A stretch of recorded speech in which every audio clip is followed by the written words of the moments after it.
Durii ta'e utuu halkan ta'e qofaa kotoon ta'e achitti bineensi nyaata ture. Eenyuun argu ture maaliif halla yaada caakkaadha namni eenyuun argu ture. Sa'aatiin taanetu akkas ta'e eenyullee gadnatti ba'e. Isaa booda jaartiin hin iyyiti Allahu akbar jetti yaa'u namni amantii maqabuun iyyata.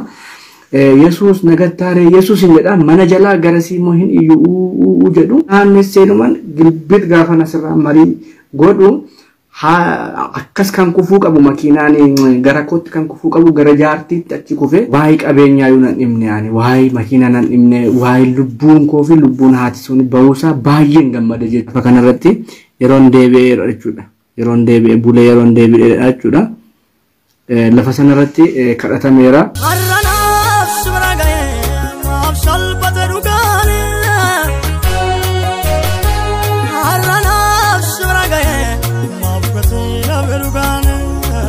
Namoonni ani siruma ija koo irra keewwadhe hin beekne namoonni hedduun isaanii biyyoota garaagaraa keessaatii dhugaa waaqayyooti.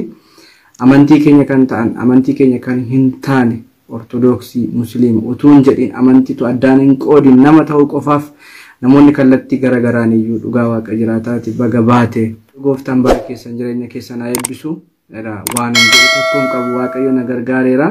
Egaa diinni na balleessuuf ture waaqayyo garuu akka hin badu hin barbaanne utuu wanti dhufe kun hundumti isaa waaqa biraa dhufee utuma waaqayyotu guyyaa kooti ta'ee silaa ooluu hin danda'u ture hafu taa'umsarraa bara namni achitti hafu bara namni ciisee achitti hafu kana keessa balaa kana fakkaatu wanta nan yaanne jireenya koorratti ta'e kan na oolcheef waaqayyo galanni guddaan waaqayyoof haa ta'u.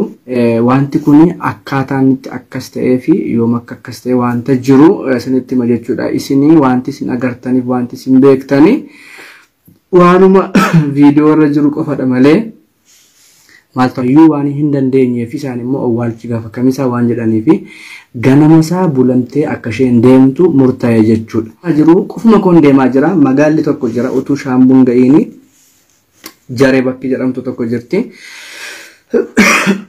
Magaalaa jaree sana ga'eeni akka carraa tiraafikiin harkatti natti qabee na absee ture. Eessa deemtannaani boo'icha wayiin deemaa jira. Haati maazarii koo boqotan jennaanannaa. Jaartii wayii tokko bukkee isaa dhaabatu. Jaartiin kuni musliima turani. Bukkee dhaabatu jaartii kana naafuu ideemimee amma magaalaa Haratootti gaafa naan jedhu eesh rakkoon qabu nan gargaara haadha koodha miti isaan jedheen isaaniin gargaaruuf gabbiinaa obbukkeen keewwadhe jechuudha. Obbukkee kaa'een utuma deemaa jirru naguma deemaa jirra makiinaan fayyaadha waan tokko hin taane bokkaan illee hin jiru gara iddoon amma makiinaan na guffise kana gaafan ga'uuf jedhu baay'ee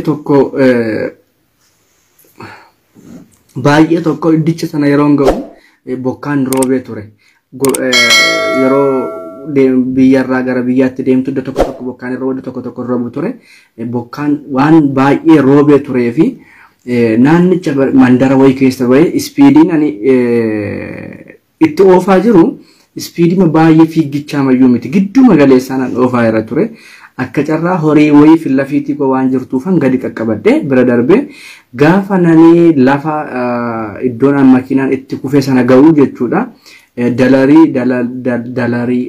Dalalii kan isallee akka ashwaa lafarra afameetu oqqeedhaan guutameeti jira lafa sanarra xiqqummaan fireenii magaafan irra gadi qabu naabachuu barbaadeetu baay'ee mucucaata ture. Jalqabumarra gaafan qabuuf jedhu baay'ee waan mucucaatee fi karaa harka mirga koorra qabadhee asirraan mirga koo qabadhee waanan oofuu fi karaan bita koo baay'ee saffii waan ta'eef utuu ta'ee mirgaan kanan kufuu qabu bitarraan gara bitaatti hallayyaatti na fudhatee fiiga jechuudha makiinaan suni. Isaa booda jaartiin hin iyyiti Allahu akbar jetti yaa'u namni amantii maqabuun iyyata. Yesuus nagattaare Yesuus hin jedha mana jalaa garasii immoo hin iyyuu jedhu biyaansi meetira meeqa kan ta'u lafarra qototamaaf fiiga jechuudha hallayyaa isaa tuubboo keessa gadi bu'uuf jechuudha. Fireenii qabeera fireeniin isaa hin cinne nagaadha. Fireeniin isaa haa qabamu iyyuu malee goommaan arfansaa garuu akka wanta akaafaadhaanii na jala kaayee fiiguutti humni na jala kaayee darbatee fiigaa jiru jira duuba koo waan natti hin argamu malee jechuudha. Isaa booda Yesuus maqaa Yesuus jedha waan baay'ee yaala jechuudha. Maaliif dhugaa dubbachuu fi yaa'u namoonni baay'ee ragaa naabba'u dandeettii keenyaan waa tokko gochuu hin dandeenyu malee makiina baay'ee gogoziin ture xinqaaqeellee baay'ee nan eeggadha ture ofiillee nan eega ture. Waan yaade utuma akkas iyyamuu jaartiin suni xiqqoo akka nama dulluma keessa dhufaniiru ijoollee miti na bukkee kan ta'anii jiru asirraan bukkee korra waan ta'aniifi mastaayit isa gadi buuseeni barriisa akkatti banee harka tokko marii qabachaa nan utaaladhee yaade sammuu keessatti isin utaali kan naan jedhu monna sammuu koo keessatti dhufachuudha nan utaala toon jedhu yoon utaale tokkoffaa makiinaan sun allayyaa galtii lammaffaa jaartiin sun hinduuti kan jedhu sammuu koo keessatti dhufa ture gaaf sana. Maala yaade akka barbaadeetu amma naa danda'ametti makiinaa sana akkaataa kamitti tabbatti keessan galcha kan jedhuun sammuu kootti yaadaa hina iibuu tokko jira ture. Gee ani hin beeku malee abjuu mul'anne ani ofirratti arge sun waaqayyo guddummaa isaa mul'isuuf isa ture makiinichi illee isuma ture. Hallayyaa bira darbeen Yesuus nagattaare marii akkas gocha inni iyyina jaartii na biraa iyyitiin iyyina isaa booda akkasuma naannesseenuman gilbit gaafa nasirraa marii godhu akkas kan kufuu qabu makiinaan gara kootti kan kufuu qabu gara jaartiitti achi kufee jaartii harka ishee qabeenaan karaa maskootii aannesirraan baay'ee xiqqooman akkas gaafa darbadhu tabbarra buute jaartiin tabbumarra gaafa buutu an achi nan ta'a gaafan akkas gaggalagalee ilaalu sammuu keessatti makiinaan akka isheen akka haati ceccefan laqamtee daaraa taatetti yaadeera ufii koo gaafan as of qaqqabee ilaalu qaama koo gaafan qaqqabee ilaalu hin tuqamne ani. Akkas gaafa ilaalu hin tuqamne isaa booda biyyi hundumtu iyyaa ufe gaafa iyyaa ufanii makiinaanii akkasuma ciiftee goommaan ishee ol galagaleera. Waa'ee moobaayilii waraabuu waa'ee viidiyoo waraabuu sammuu koo keessa hin jiru ture. Maaliif ijoolleen fiiganii dhufanii dargaggoonni biyyaallee yuunivarsiitii barachaa turanii dhufanii qabatanii fiigaa iyyaa dhufan isaa booda makiinaa sana akkuma isheen kufteetti ol kaasanii dhaaban jechuudha qad godhan achumatti. Video irratti hin kufne makiinaan sun sababiin isaa hin waraabamne waan ta'eef erga isheen ol dhaabattee erga waan hundumtuu taragaaggameetidha jechuudha kan inni waraabame jechuudha. Isaa booda baatee gaafa jedhan barriin achirraan jaartiin baate karaa garasii iskureessaan barriin isaa qollofame sunillee banamuu dide jechuudha. Isaa booda gaafan akkas of ilaalu adda koo gaafan qaqqabee ofiin hin tunne akka carraa gaafan akkatti makiinaan achitti hallayyaatti gadi seenu. Harka koo kan akkasitti lamaansaa marii irratti naggafe laphee koo nadha yoo naannoo kana xiqqoo naannoo kanadha kan na rukutame akkasumallee dugda koo kanarraan asirraan na rukutameera jechuudha. Hin dhiigne garuu na dhukkubeera xiqqoo na dhukkubeera ammallee xiqqoo na dhukkuba jechuudha. Akkasuma luka koo fadoo tokko na dhukkuba garuu waan baay'ee miidhame miti jechuudha. Miidhamaa guddaa dhiiga kan xaxisiin tokko nan tuqne isaa booda Neen achumarratti waaqayyo waan na baafteef galanni guddaan siifaa ta'edheen achumarratti ani makiinaa ganaa bu'ee ofii koo baheera of ilaaleera waan ta'eef ergan bahee makiinaa ilaaluun dhaqa jechuudha. Makiinaan miidhameera moo hin miidhamne ilaalee sammuu koo keessatti ganaa caccabeessa ganaa makiinaa waamnee feesifnee maal goonuu yaada maaliif ofii koo baheera waan ta'eef achi immoo du'a ga'uu sana qaqqabachuuf hin deema sa'aatiin 4 walakkaa 5 walakkaatti kan awwaalchi gaggeeffamu jedhanii. Isaati booda isa nan dhiise jechuudha. Awwaalcha sana nan dhiise bagasi baasedhanii baay'ee iyyaa turanii bu'aa turanii anillee waaqayyoon iyyee galateeffachaa ture. Ergamaan hundumtuu tasgabbaa'ee namoonni baay'een isaanii makiinaadhaan dhufanii nu ilaalanii booda moobaayilii fuudhameeti ijoolleen waraabamuu qaba. Asitti dhufee nam tokkollee ooleen beeku namoonni baay'een isaanii du'aniiru ji'uma darbelee nama baay'eetu achitti umee du'e akkamitti ati qabatteetti kun akkamitti si oolchee jedhanii. Baay'een isaanii ajaa'ibsiifatan jechuudha. Nayyuu hin beekan jechuudha. Namoota baay'eetu na beeka malee nayyuu hin beekanii dhugaa waaqa jiraata. Otoo haalli jiru akka durii miti ta'e otoo halkan ta'e qofaa otoo hin ta'e achitti bineensi na nyaata ture. Eenyuu nan argu ture maaliif hallayyaada caakkaadha namni nan argu ture.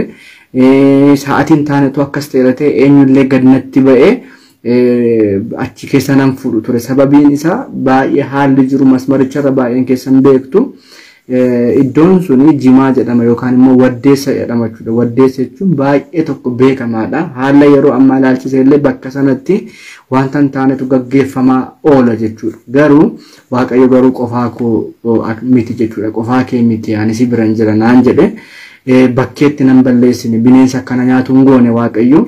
Maaliifi utuu diingata gaafan ani bahe jaartiin kunillee lubbuun isaanii baaniiru ta'e utuu jaartiin kunillee du'anii miidhamaniiru ta'e kan itti gaafatamu iyyuu anumadha jechuudha. Namni gadaayii kan ta'u anadha jechuudha. Sababiinsa makiinaa koo keessatti akkas ta'an waan ta'eef jaartiin sunillee baaneerra jechuudha. Makiinaa sana keessaa qotatanidha kan isaan baasanii baay'ee iyyite baay'ee boosse gaafuma sana makiinaadhaan naasurra waan jirtuuf gara magaalaa Haratootti makiinaadhaan fudhatanii sokkanii amma makiinaa biratti nafee achi taa'een waa tokko yoo hin miidhamnedha. Ijoolleen dudubbisanii isaati booda dargaggoonni yaa'anii dhufan jechuudha. Ijoolleen caakkaatii baay'een isaanii dhufanii harmooliin waaqayyo gooftaan isaan eebbisu malee mudhii isaanii hidhatanii viidiyoo irratti akkuma isin agartanii iyyaa dhufan jechuudha. Bu'aa dhufan jechuudha. Baay'ee jechuudha. Bannaa baay'ee isaanii daddafanii fiinyoo fa'aa aqanii fidanii dhufanii fiinyoo naa barbaadanii dhufanii akka harkifamee bahu taasifame jechuudha. Keessa seeniiti siimna naan jedhanii akkuma viidiyoo irratti argitanii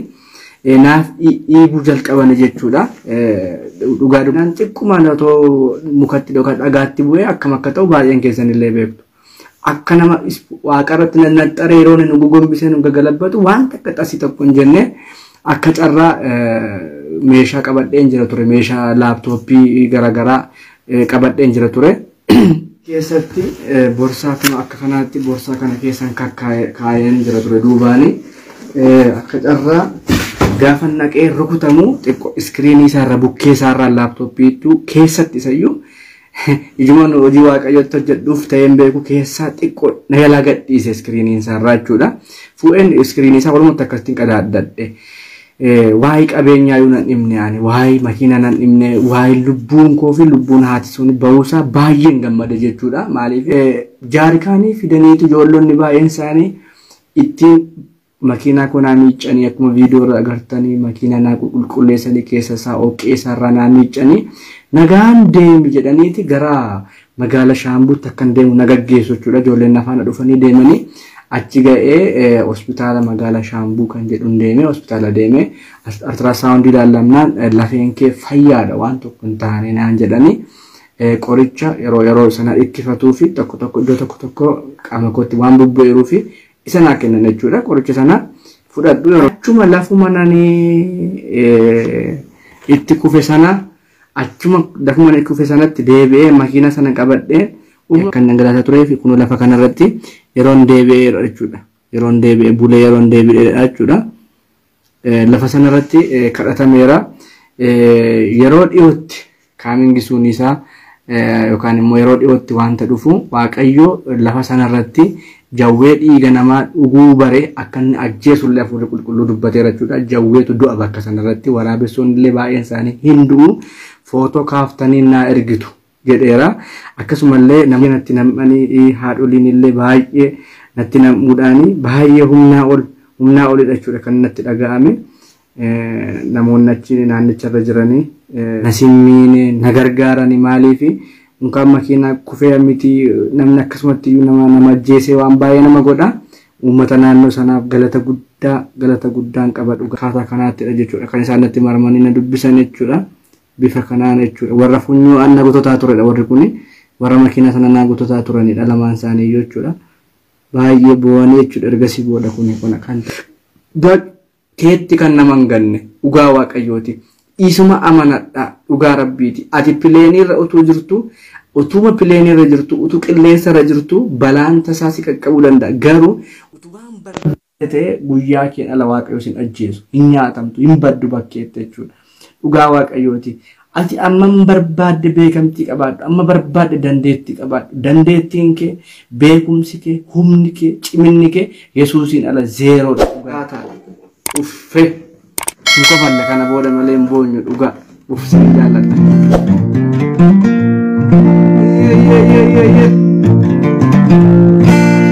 Nagaan egaartee malee